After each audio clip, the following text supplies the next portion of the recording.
Josué durmiendo, descansando en su cama. Lo que me sorprende es que está roncando, igual que el papá. Se parecen hasta en eso.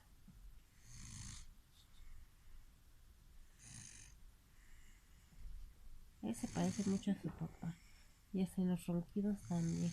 Esos son ronquiditos. Queda grabado para la historia.